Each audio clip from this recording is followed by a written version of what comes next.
అతి ప్రాచీన కాలం నుండి మన దేశంలో 6 సిద్ధాంతాలు బాగా ప్రాచుర్యం పొందాయి. అంటే ఆధ్యాత్మికంగా మనం మాట్లాడుకున్నప్పుడు మన దేశంలో ముఖ్యంగా 6 సిద్ధాంతాలని అని చెప్తుంటుంటారు. వాటిలో అన్నిటికన్నా ముఖ్యమైనది మొట్టమొదటిది సాంఖ్యశాస్త్రం, రెండవది యోగం లేదా అష్టాంగ యోగం అని కూడా అంటారు మనం, మూడవది న్యాయం, నాలుగవది వైశేషికం, ఐదవది మీమాంస, ఆరవది అద్వైతం. సో మొత్తం 6 అన్నమాట. సాంఖ్య, యోగము, న్యాయము, వైశేషిక లేదా వైశేషికం, తర్వాత మీమాంస, దాన్నే మనం పూర్వ మీమాంస అని కూడా అంటుంటారు, ఆఖరిది వేదాంతం. అంటే ఈ 6 సిద్ధాంతాల ప్రకారమే మన సనాతన ధర్మం మొదటి నుంచి అనాదిగా వస్తూ ఉందన్నమాట. అయితే ఈ 6 సిద్ధాంతాలు కూడా చెప్పేది ఏమిటంటే 4 యోగ మార్గాల గురించి వివరిస్తున్నాయి. అన్నిటికన్నా ముఖ్యం సాంఖ్య, మొదటి 2 చెప్తున్నాను, సాంఖ్యశాస్త్రం, యోగము. ఈ 2 కూడా మన తపస్సు యొక్క ఆధారం మీద నిర్మితమైనటువంటి అష్టాంగ యోగం లేదా ధ్యాన యోగం అంటారు, ధ్యాన మార్గం. ఆ ధ్యాన మార్గం గురించి చెప్తున్నాయి ఈ 2 కూడా. ఆ తర్వాత నెక్స్ట్ న్యాయం, వైశేషికం వచ్చినప్పుడు అవి ముఖ్యంగా జ్ఞాన మార్గానికి సంబంధించినవి. జ్ఞాన మార్గం అన్నప్పుడు ఇక అన్నీ వస్తాయి కదా, మరి శాస్త్రాలు, మన సృష్టి యొక్క నిర్మాణం ఎలా జరిగింది, సృష్టి రచన ఎలా జరిగింది, అణువు పరమాణువు కాడి నుంచి మొదలై బ్రహ్మాండం దాకా, లేదా పిండాండం కాడి నుంచి బ్రహ్మాండం దాకా ఇక అన్నీ వస్తాయన్నమాట. కానీ ఇది ముఖ్యంగా ఇది జ్ఞాన మార్గాన్ని పాటిస్తున్న వాళ్ళకి వర్తిస్తుంటుంటాయి ఈ 2 కూడా. ఒకటి న్యాయం, రెండవది వైశేషికం. ఇక ఆఖరి 2 వస్తే, ఆఖరి 2లో ఒకటి మనం మీమాంస అని చెప్పుకున్నాం కదా. మీమాంస అనేది ఏంటంటే ముఖ్యంగా కర్మయోగానికి సంబంధించింది. మనం దైనందిన జీవితంలో మన కర్మకాండల్ని ఎలా మనం పాటిస్తూ, మన విధులను మనం నిర్వర్తిస్తూ, వేదాలు నిర్దేశించినట్లుగా కర్మకాండలు చేస్తూ మన కర్మ నుంచి ముక్తి పొందటం, దాని గురించి మీమాంస వివరిస్తూ ఉంటుంది. ఇక ఆఖరి దానికి వచ్చినప్పుడు వేదాంతం. అయితే ఇక్కడ వేదాంతంలో ఇక్కడ ఒక సమస్య ఉంది. దీంట్లో 3 భాగాలకు విభజన చేయడం జరిగింది. మళ్ళీ ఒకటి అద్వైత వేదాంతం, రెండవది విశిష్ట అద్వైతం, మూడవది ద్వైతం. ఈ వేదాంతంలోనే మన యొక్క భక్తి యోగం అంతా ఈ వేదాంతం యొక్క పరిధిలోకి వస్తుందన్నమాట. మరి వేదాంతం పరిధిలోకి వస్తున్నప్పుడు భక్తి యోగం, ఆ భక్తి యోగంలో కూడా చెప్పాం కదా మనం 3 మార్గాలు ఉన్నాయి మళ్ళీ. ఒకటి అద్వైతం, ఒకటి ద్వైతం, మూడవది విశిష్ట అద్వైతం. సాధకులందరూ ముందు ఇక్కడ గమనించాల్సింది ఈ మొత్తం ఈ సంపూర్ణ కథ అనేది మనం గుర్తుంచుకోవాలి ఎప్పుడైనా సరే. లేనప్పుడు కొంత ఎక్కడో వింటుంటాము ఏదో ఒక శాస్త్రం గురించి, కొంత సమాచారం మరొక శాస్త్రం గురించి వింటుంటాము, కొంత అది కొంత ఇది అన్నీ కలిపేసేసి మనకేమవుతుందంటే ఆధ్యాత్మిక విషయాల గురించి క్లారిటీ అనేది రాకుండా అంత ఒక రకమైన కిచిడీలాగా తయారైపోతుంది అన్నమాట, పులావ్లాగా మిక్సప్ అయిపోతుంది అంతా. అందుకు నేను మీకు ఈ విషయాన్ని మొదటి నుంచి దాన్ని ఒక సింహావలోకనం చేస్తే బాగుంటుందనే ఉద్దేశంతోనే మీకు వీటి గురించి చెప్తున్నాను. ఉన్నది మొత్తం 6 మన వేదాల ప్రకారం, మన అతి ప్రాచీన కాలం నుంచి మన సనాతన ధర్మంలో చెప్తూ వస్తుంది ఈ 6. సాంఖ్యశాస్త్రం, భగవద్గీతలో కృష్ణుడు కూడా చెప్తాడు మరి దాంట్లో స్వయంగా. యోగము, తర్వాత న్యాయం, వైశేషికం, మీమాంస, అద్వైతం లేదా వేదాంతం. అద్వైతం కాదు, వేదాంతం. 6. ఈ 6 సిద్ధాంతాల్లోనే 4 యోగ మార్గాలు కవర్ అవుతున్నాయి. అది ధ్యాన మార్గం అన్నా కావచ్చు, లేదా జ్ఞాన మార్గం కావచ్చు, లేదా కర్మయోగం కావచ్చు, ఆఖరిది భక్తి యోగం అయినా కావచ్చు. భక్తి మార్గం, ధ్యాన మార్గం, జ్ఞాన మార్గం, కర్మయోగం, లేదా ఆఖరిది భక్తి మార్గం. ఎవరు ఏం చేసినా ఈ 4 మార్గాల ద్వారానే చేయాల్సిందే ఆధ్యాత్మిక యాత్ర అన్నప్పుడు. ఈ 4 ఏ ఒకటన్నా పట్టుకోండి, లేదా 4 పట్టుకోండి.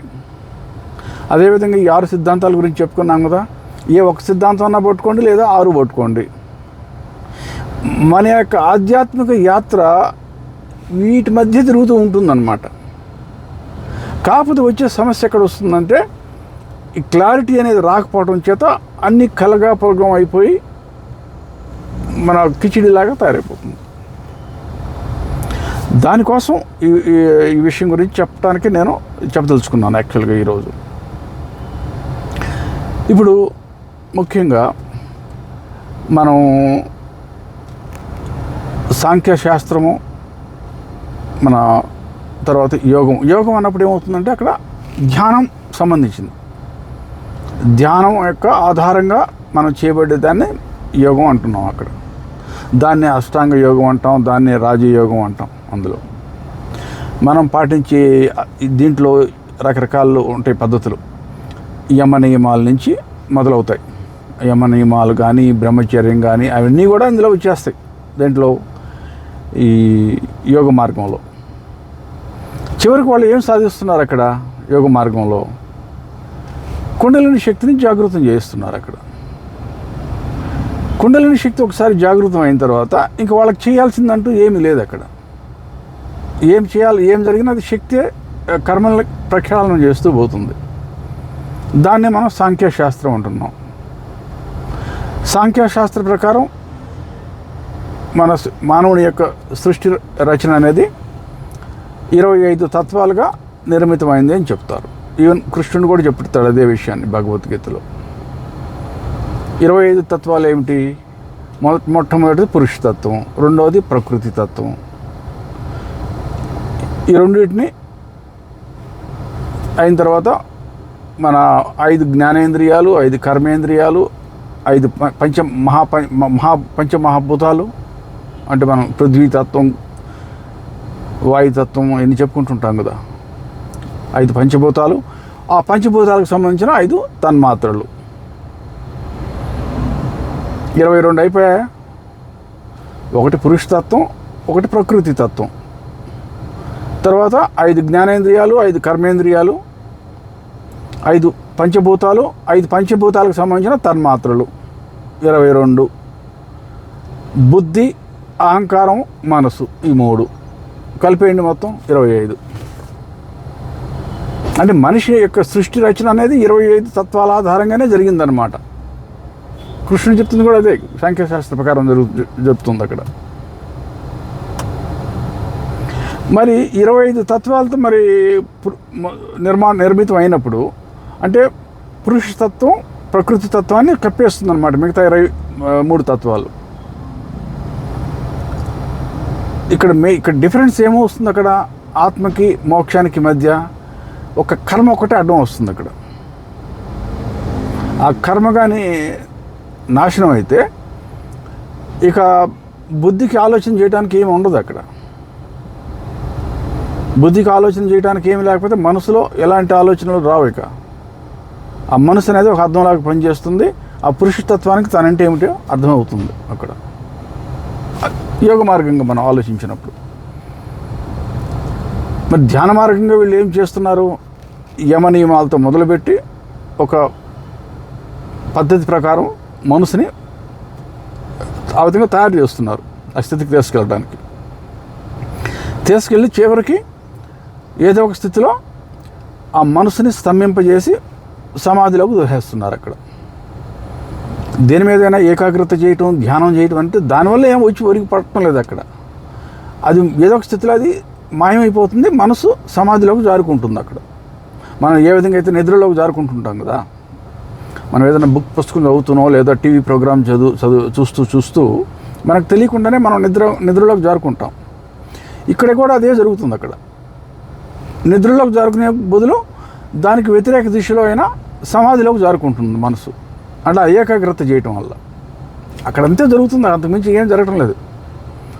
ఎప్పుడైతే సమాధిలోకి తోయపడుతుందో మనసు, కర్మ ప్రక్షాళన మొదలైపోతుంది వేగంగా. ధ్యాన మార్గంలో జరిగేది అంతే. అక్కడ ఒకసారి కర్మ ప్రక్షాళన మొదలైతే ఇక చేయాల్సిందంటూ ఏం లేదు మనిషికి. అవి చూస్తూ ఊరుకోవటమే. అక్కడ ఒక సాక్షిభూత స్థితిలో మిగిలిపోవటం. అది మరి సాంఖ్యశాస్త్రం చెప్తుందంతా అంతే. అక్కడ సాంఖ్యశాస్త్రం చెప్తుంది 25 తత్వాలే. 25 తత్వాలకు ముందు ఏమవుతుంది? జంప్ అవ్వకండి. ముందు ఒక్కొక్క దాన్ని పద్ధతి ప్రకారం మీరు వింటే దాన్ని విషయం అంతా క్లారిటీ వస్తుంది. అప్పుడు లేదంటే అన్ని కలగాపులకంగా కలిసిపోయి కన్ఫ్యూజన్ అయిపోయి ఏమీ అర్థం కాదు అక్కడ ఆధ్యాత్మికం గురించి అసలు. ఇవి 2 విషయాల గురించి మనం మాట్లాడుకున్నాం. ఒకటి సాంఖ్యశాస్త్రం, రెండవది ధ్యాన మార్గం. ఇక 3, 4 అనేది న్యాయం, వైశేషికం అనేది అంత జ్ఞాన మార్గానికి సంబంధించినవి. అన్ని శాస్త్రాల్లో అధ్యయనం చేయాల్సి ఉంటుంది. పిండాండం నుంచి బ్రహ్మాండం దాకా అన్ని అధ్యయనం చేయాల్సి ఉంటుంది. ఈ బ్రహ్మాండం యొక్క సృష్టి రచన ఎలా జరిగింది, ఇక అన్నీ వస్తాయి దాంట్లో.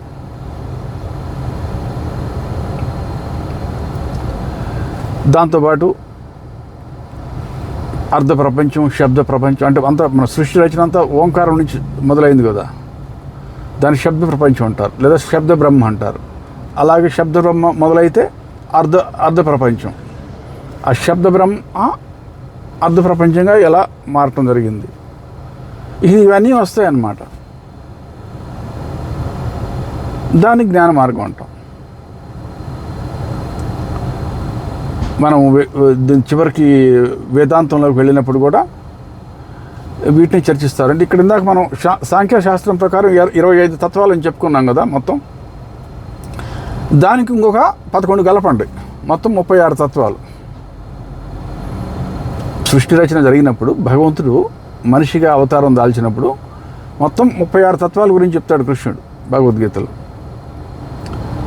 మొదటి నుంచి మొదలుపెట్టినప్పుడు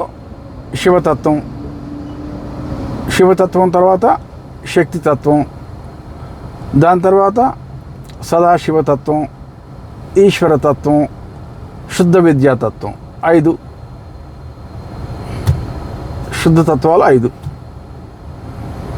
ఆ తర్వాత మాయ మొదలవుతుంది, మాయాతత్వం 6వది. దాని మీద జీవాత్మని 5 కంచుకాలు కప్పేసేస్తాయి. ఇక 5 కంచుకాలు మనం చెప్పుకుంటుంటాం కదా, కళ, విద్య, రాగం, నియతి, ఇలాంటివి అన్నమాట. అంటే కప్పేసేస్తాయి అన్నమాట. అది అనంతమైన కాదు అనే విషయాన్ని అవగతం చేస్తాయన్నమాట. ఆత్మకి తాను అనంతం కాదు అనే విషయాన్ని అవగతం చేస్తాయి. దాటిని కంచుకాలు అంటారు వీటిని.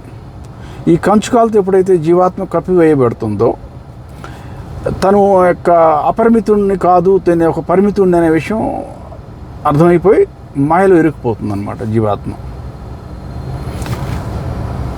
ఇందాక మనం 5 తత్వాలు చెప్పుకున్నాం. 5 తత్వాల తర్వాత 6 చెప్పుకున్నాం, 11. తర్వాత పురుషుడు అవతరిస్తాడు అనమాట. పురుషతత్వంతో తాను అనంతమైన ఆత్మను కాదనేది విషయంతో పురుషుడు అవతారం ఎత్తుతాడు. ఇప్పుడు తన ఎదురుగా దేంట్లోకైతే మనం అనుభూతి చెందబోతున్నాడో దాన్ని ప్రకృతి తత్వం అంటారు. పురుషతత్వం తర్వాత ప్రకృతి తత్వం. ఆ తర్వాత ఇక్కడ మాయ గమ్మేస్తుంది. దాంట్లో క్లారిటీ క్లియర్గా ఉంది. కృష్ణుడు చెప్పినట్టు మాయ 8 రకాలుగా ఉంటుంది.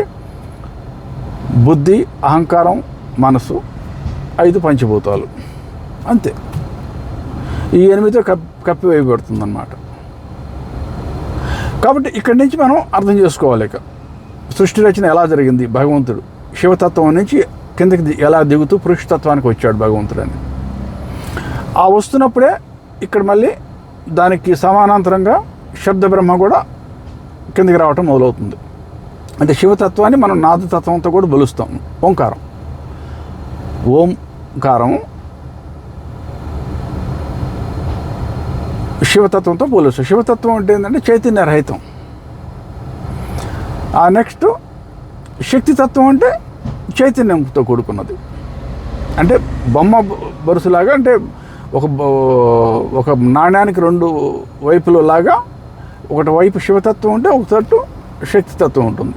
అలాగే ఒకవైపు నాదతత్వం ఉంటే రెండో వైపు బిందుతత్వం ఉంటుంది అన్నమాట. నాదతత్వం, బిందుతత్వం. ఈ నాదతత్వం, బిందుతత్వం అదే ఓంకారం యొక్క 2 కాయిన్స్, అంటే 2 వైపులు అన్నమాట. ఒక నాణ్యానికి 2 వైపులు ఉన్నట్టు, ఒకటి నాదతత్వం, ఒకటి బిందుతత్వం. ఈ ఓంకారం నుంచి మొదలవుతుందన్నమాట. మిగతా ఇందాక చెప్పుకున్నాం కదా, సదాశివతత్వం, ఈశ్వరతత్వం, శుద్ధ విద్యుతత్వం అనేది ఇక్కడే భగవంతుడు తన సృష్టి నిర్మాణం చేయాలనుకున్నటువంటి సంకల్పం చేయటం జరుగుతుందన్నమాట. ముందు దాన్ని ఇచ్ఛ అంటే కోరిక, సంకల్పం చేయాలని కోరుకున్న తర్వాత దానికి జ్ఞానం కావాలి కదా. మరి ఎలా చేయాలా సృష్టి రచన, దాన్ని జ్ఞానం అంటారు. ఆ తర్వాత క్రియ, ఎలా చేస్తూ పోతాడు అనేది. సో ఇచ్ఛ, జ్ఞానం, ఈ క్రియ అనేది 3 కలిపి దీన్ని కామకళ అంటాం. అంటే లేదా పరాబిందు అని కూడా అంటాం అన్నమాట. మహాబిందు అని కూడా అంటాం. ఈ పేర్లు పెట్టి పిలుస్తుంటాం. ఇక్కడి నుంచి మనం నరుకుంటూ రావాలి ఇక్కడ వ్యవహారాన్ని. ఈ ఇప్పుడు ఇందాక మనం చెప్పుకున్నాం కదా, శివతత్వం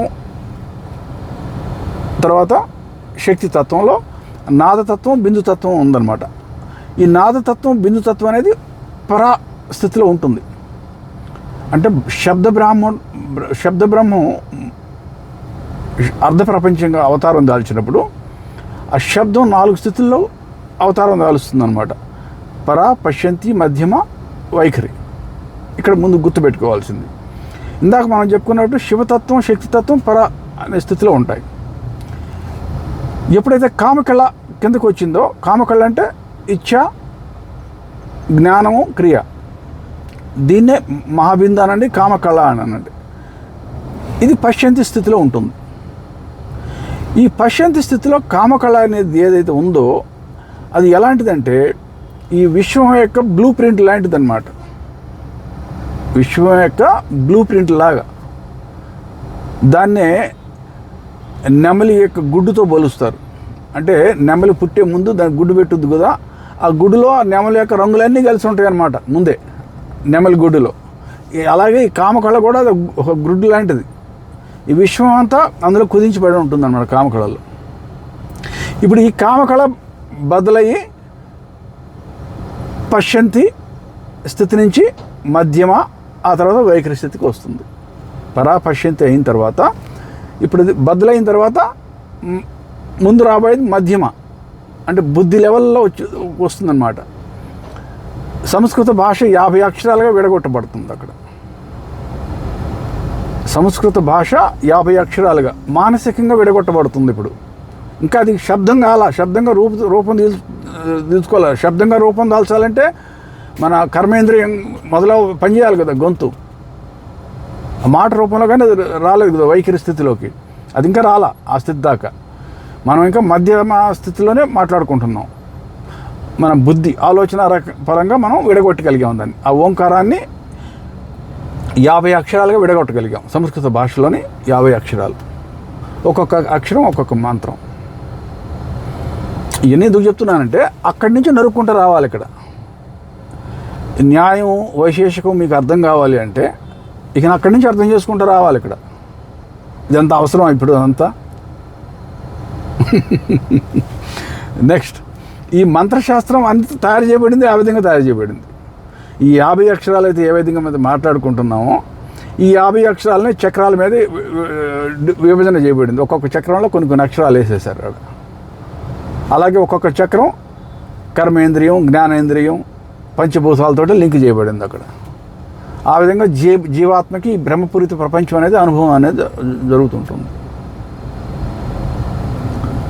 సో దీన్ని అటు పక్కన పెట్టండి.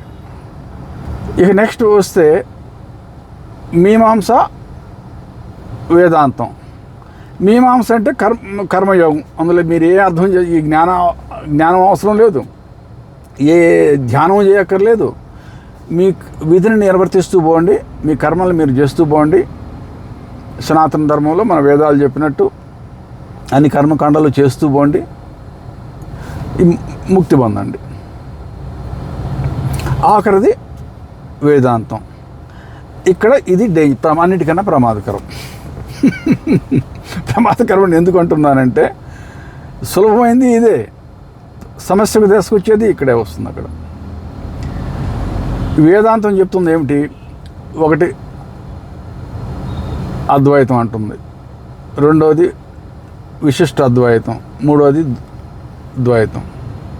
అద్వైతాన్ని ప్రతిపాదించింది ఎవరో మీకు తెలుసు, శంకరాచార్యుల వారు అద్వైత సిద్ధాంతాన్ని చెప్తున్నారు. తర్వాత విశిష్ట అద్వైతం రామానుజాచార్యుల వారు. తర్వాత ద్వైతం మాధవాచార్యుల వారు చెప్పారు. వినే ఉంటారు మీరు. ఇక్కడ ఏమవుతుంది, మనం ఏమైతే దేవి దేవతలను అందరినీ ప్రార్థిస్తున్నామో వాటిని మళ్ళీ 3 విభజనలుగా చేయబడ్డారు. భక్తి యోగాన్నే 3 విభజనలు చేయబడ్డారు.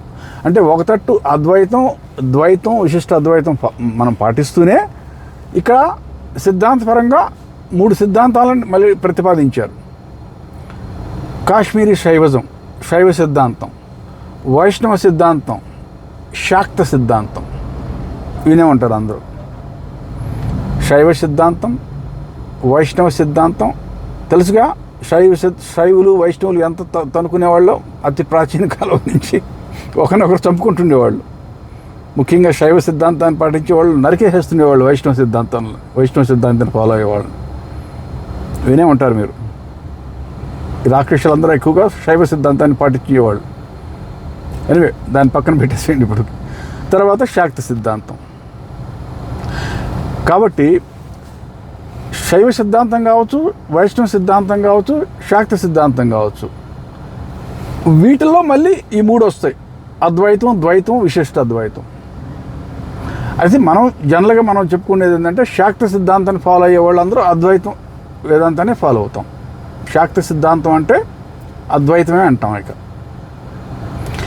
వైష్ణవ సిద్ధాంతం, శైవ సిద్ధాంతం వచ్చినప్పుడు ద్వైతం వస్తుంది. అక్కడ వైష్ణవ సిద్ధాంతాన్ని పాటించేవాళ్ళు అద్వైతాన్ని అసలు ఒప్పుకోరుగా. ఎవరు అంటే భగవంతుడు భక్తుడు ఎప్పటికీ ఒకటి కాలేరు అంటారు వాళ్ళు. చెప్తుంది కరెక్టే, తప్పని అంటలా. కానీ అద్వైతం చెప్తుంది కరెక్టే. మళ్ళీ సిద్ధాంతపరంగా అద్వైతం చెప్తుంది కరెక్టే, ప్రాక్టికల్గా చూస్తే అది ఎప్పటికీ సాధ్యం కాదు కాబట్టి అది కుదరదు అంటున్నారు ద్వైత సిద్ధాంతాన్ని పాటించేవాళ్ళు.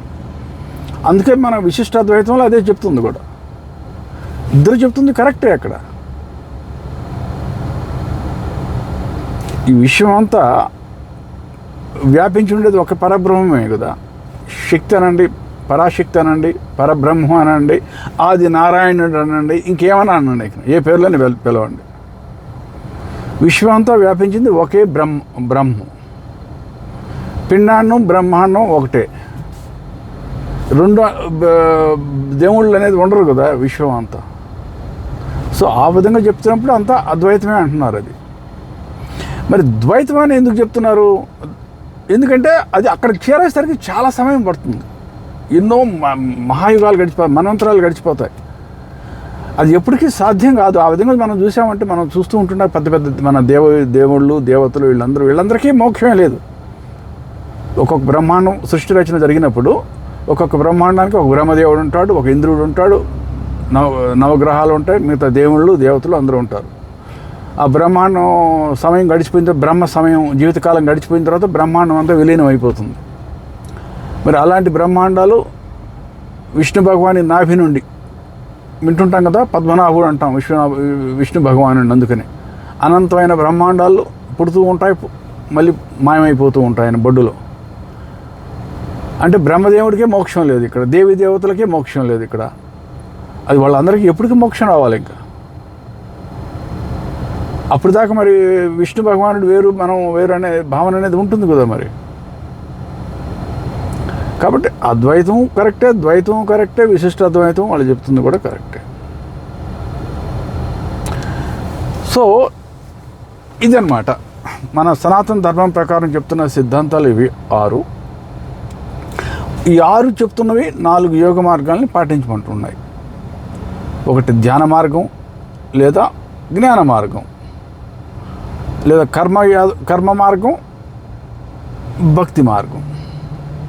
మరి భక్తి మార్గాన్ని పాటించాలనుకున్నప్పుడు అద్వైతాన్ని అన్నా ఫాలో అవ్వండి శాక్తి సిద్ధాంతం ప్రకారం, లేదా ద్వైతం అన్నా ఫాలో అవ్వండి, ఏ విష్ణు భగవానునో లేకపోతే ఇంకే దేవీ దేవతనో ప్రార్థించండి.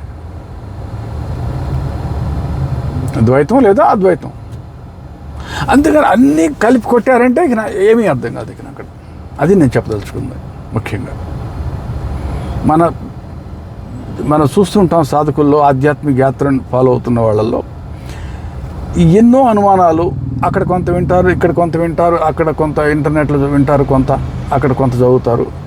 అన్నీ కలిపేసరికి ఏమీ అర్థం కాకుండా పోతుందన్నమాట.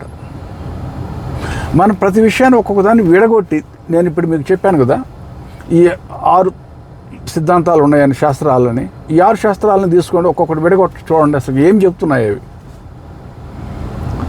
ఆ తర్వాత ఈ 6 చెప్తున్నవి 4 యోగ మార్గాలు. ఆ 4 మార్గాలను పట్టుకొని చూడండి, అంతా చెప్పేది ఒకటే. మళ్ళీ అక్కడ చివరికి ఈ 4 యోగ మార్గాలు ఉన్నాయి కదా, ఏది 6 శాస్త్రాలు మన సిద్ధాంతాలు చెప్పేటువంటి ప్రతిపాదించినటువంటి ఈ 4 యోగ మార్గాలు ఏమైతే ఉన్నాయో వాటన్నిటి కలిపి పిండేస్తే చివరికి మీకు వచ్చేది ఇక్కడ కర్మ ప్రక్షాళనలు మాత్రమే చెప్తున్నారు. అంతా మనిషికి భగవంతుడికి మధ్య తేడా ఎక్కడ వస్తుంది? ఆడ కర్మ. ఆ కర్మే మాయమైపోయినప్పుడు మనిషే భగవంతుడు 2 ఒకటైపోయారు అక్కడ. ఆ కర్మని ఎలా ప్రక్షాళన చేయాలనేవి ఇవన్నీ చెప్తున్నాయి. ఆ కర్మ ప్రక్షాళనం అనేది ఆ పద్ధతి అనేది ఎక్కడ మొదలవ్వాలి కదా. మనం అగ్గిని రాజేసినట్టు, అగ్గి రాజేస్తే కదా గడ్డి వాము తగలబడేది. ఈ కర్మ అనేది కూడా ఒక గడ్డి వాము లాంటిది అనుకోండి. ప్రతి మనిషిలో అగ్నిని రాజేస్తే కదా అది తగలబట్ట మొదలయ్యేది. దాన్నే కుండలిని శక్తి జాగరణ అంట. అన్ని యోగ మార్గాలు ఏదో ఒక పేరు పెడతారు అక్కడ. అంటే ఇప్పుడు ధ్యాన మార్గంలో కుండలిని శక్తి అంటారు, భక్తి యోగం పాటించేవాళ్ళు ఆహ్లాదిని శక్తి అంటారు, జ్ఞాన మార్గాన్ని పాటించేవాళ్ళు ప్రజ్ఞానం అంటారు. పేర్లు వేరు, అన్నీ పేర్లు వేరు, శబ్దాలు వేరు, అంతే. ఇక్కడ పదకోశం వేరు. కాకపోతే ఒక విషయం మీకు చెప్తాను, గుర్తుపెట్టుకోండి. 2000 సంవత్సరాల క్రితమో 5000 సంవత్సరాల క్రితమో ఎవరో యోగికి జ్ఞానోదయం అయింది, సాక్షాత్కారం జరిగింది, బ్రహ్మజ్ఞానం వచ్చిందంటే అది ఈరోజు మీకు కూడా వస్తుందన్నమాట. ఎవరికైనా వస్తుంది. అది 5000 సంవత్సరాల క్రితం ఎవరికో ఏదో జరిగితే వాళ్ళకి ఆ రోజు కాబట్టి వాళ్ళకి జరిగింది, ఈరోజు మనకి ఎలా జరుగుతుంది అని అనటంలో అర్థం లేదు అక్కడ. అది నేను చెప్పదలుచుకున్నది. 5000 సంవత్సరాల నాడు ఏ యోగికో ఏ మహర్షికో ఎక్కడో ఏదో జ్ఞానోదయం అయింది, ఏ ఎడారిలోనో ఏ అడవిలోనో ఏ హిమాలయ పర్వతాల్లో, అంటే ఈరోజు మీకు కూడా అదే జరిగే అవకాశం ఉంది. అడ్డం వస్తుందంతా కర్మ. ఆ కర్మని ప్రక్షాళన చేసుకుంటే సరిపోతుంది. అక్కడ ఆధ్యాత్మిక యాత్రలో ఉన్నటువంటి అసలు రహస్యం అంతా ఇది. మరి అది కర్మ ప్రక్షాళన ఎలా జరగాలి? చాలా సునాయాసం. మీకు జబ్బు చేస్తే దాన్ని జబ్బు నుంచి ఎలా ముక్తి పొందుతారు సమాజంలో? డాక్టర్ దగ్గరికి పోయి మందు తీసుకుంటే. అంతేగాని సొంత వైద్యం చేసుకుంటే కాదు. సొంత వైద్యం చేసుకుంటే ప్రాణానికే హాని జరుగుతుంది అక్కడ. అదేవిధంగా ఈ కర్మ అనేది కూడా మనిషికి ఒక జబ్బు లాంటిది అనమాట. దాని నుంచి ముక్తి పొందాలి అంటే భగవంతుడే దానికి అన్నిటికీ అంతే కదా. జబ్బును పెట్టింది భగవంతుడే, మందు కనిపెట్టింది భగవంతుడే, డాక్టర్ని పెట్టింది భగవంతుడే. అదేవిధంగా మనిషిని పుట్టించింది భగవంతుడే, మనిషి కర్మలో ఇరికించింది భగవంతుడే, ఆ కర్మ నుంచి బయటపడేదానికి మార్గం చూపించింది భగవంతుడే. ఒక గురువు అనే వ్యక్తి మాధ్యమంగా బయటపడమని చెప్తున్నాడు. మనిషికి కావాల్సింది అంతే, ఒక మానవ జన్మ, కర్మ నుంచి బయటపడాలనే కోరిక, ఒక గురువు. గేమ్ అయిపోయినట్టే ఇక ఆట. ఆ జనన మరణ చక్రం నుంచి బయటపడటం అనేది కేవలం సమయం మాత్రం పడుతుంది ఇక. అంతే నేను చెప్పదలుచుకుంది ఈరోజు. ముఖ్యంగా ఈ ఎక్కువగా సాధకులు అందరూ కన్ఫ్యూజ్ ఉంటుంటారు. ఎక్కువగా అన్నీ కలిపేసేసి ఏమీ అర్థం కాకుండా, క్లారిటీ లేకుండా ఏం చేస్తున్నామో ఎవరికి అర్థం కాదు. మనం ఆధ్యాత్మికంగా ఎందుకు ముందుకు పోలేకపోతున్నామని కొంతమంది కంప్లైంట్ చేస్తుంటారు. మరి ఆధ్యాత్మికంగా ఎందుకు ముందుకు పోవటం లేదంటే మరి పద్ధతిగా పాటిస్తే కదా. ఇప్పుడు జబ్బు చేసి డాక్టర్ దగ్గరికి వెళ్ళారు, డాక్టర్ గారు మందు ఇచ్చారు. ఆ మందు, ఆయన ఇచ్చిన మందుని తింటూ పోతే కదా బాగుపడేది, జబ్బు నుంచి బయటపడేది. అక్కడ డాక్టర్ దగ్గరికి వెళ్ళకుండా మా ఇంటా వంట లేదండి డాక్టర్ దగ్గరికి పోవటం అని భీష్మించుకుని కూర్చుంటే, తర్వాత అది జాలదన్నట్టు సొంత వైద్యం చేసుకోవడం మొదలు పెడితే ఆ జబ్బు ఇంకాస్త పెరిగిపోతూ ఉంటుంది, ఇక ముదిరిపోతూ ఉంటుంది జబ్బు. మరి ఆధ్యాత్మిక యాత్ర పెట్టాలనుకున్నప్పుడు ఎవరైనా అందరూ చేయాల్సింది పద్ధతిని పాటించడమే. ఒక గురువు మాధ్యమంగా గురువుని పట్టుకోండి, గురువు మాధ్యమంగా ఆధ్యాత్మిక యాత్రను మొదలు పెట్టండి, కర్మ నుంచి ముక్తి పొందండి. దాన్ని పక్కన పెట్టి ఇక అహంకారంతో ఏదేదో ఊహించేసుకొని ఏదేదో కల్పితం చేసుకొని మానసికంగా వెళ్తే మరి ఎక్కడేసిన గొంగళి అక్కడే ఉంటుందన్నమాట. ఆధ్యాత్మిక యాత్రలో ముందుకు అనేది మనకి ప్రగతి అనేది కనిపించదు. కారణం ఇదే, పద్ధతి ఫాలో కాకపోవటం.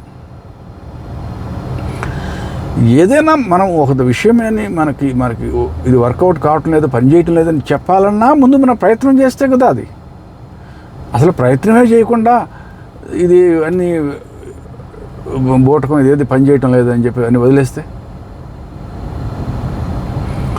సో అది నేను చెప్పదలుచుకుంది. Wish you all the best. ఈసారి మళ్ళీ వీడియోలు చేసినప్పుడు ఇంకొంచెం లోతుగా ఈ విషయాల గురించి మనం చర్చించుకుందాం.